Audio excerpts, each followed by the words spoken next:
In the previous video, we looked at the basic simple verb and we used luo as our model and discovered how the Greek word incorporates the pronouns I, you, he, she and so on within the word itself, so you've got a single word.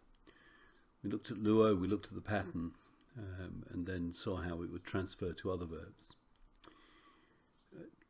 In this video I want to take that a little bit further and look at one of the families of verbs that are slightly different but basically work to the same model.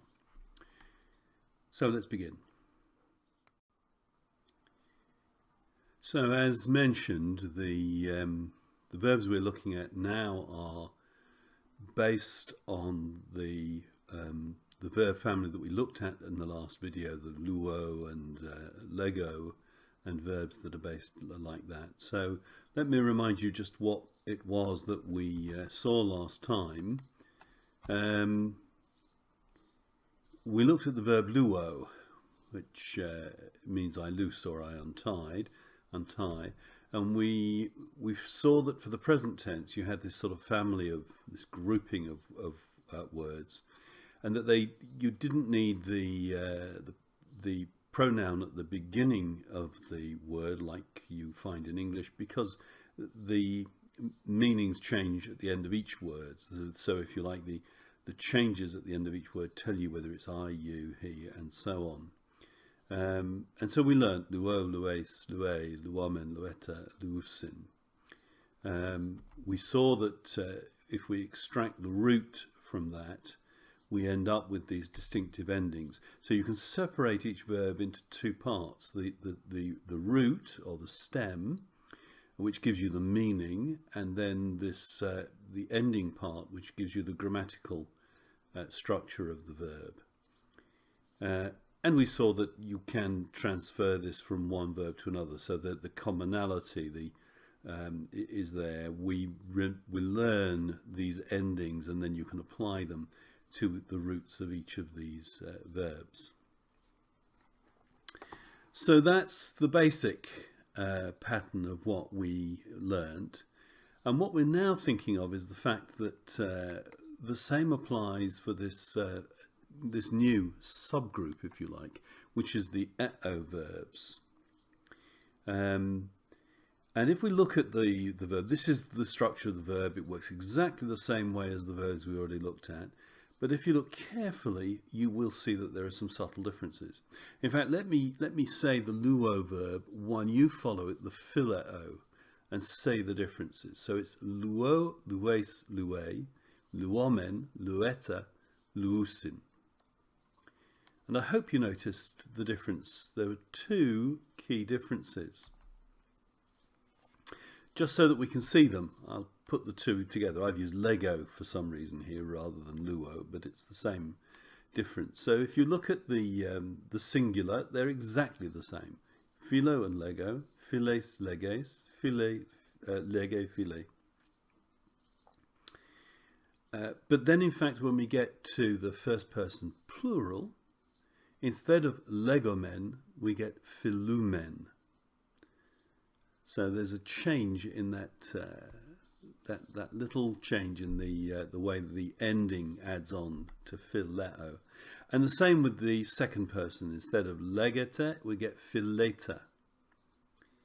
And then in fact the third person remains the same, philusin, like legusin. So the question remains, why and how do we learn them? Essentially, they're working from the same structure. It's that there's a change that happens when you add these endings onto the stem that has an EO. Okay? And here is the rules of contraction. So the EO verb is distinguished from the O verbs because it's got this epsilon before the omega. And the rules simply say that the epsilon plus a long vowel, the epsilon disappears. And the same is true when it's a diphthong. A diphthong is treated like a long vowel, effectively. So an epsilon plus a long vowel or an epsilon plus a diphthong, you lose the epsilon. If you have an epsilon plus epsilon, it becomes A.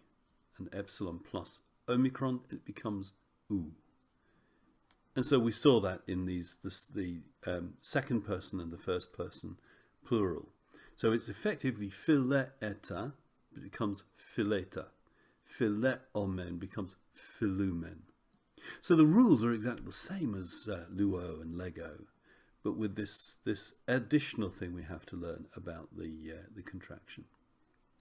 So let's look at those verbs again. There they are. And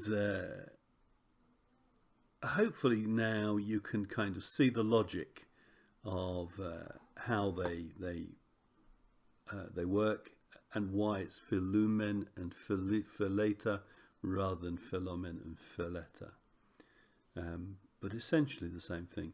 And just like luo, the O endings can be transferred to other verbs in the same grouping, so it's true for philo. So if I introduce another word, zetao, to seek, you find that it conjugates in exactly the same way. Zeto, zetes, zete, zetumen, zeteta, zetusin.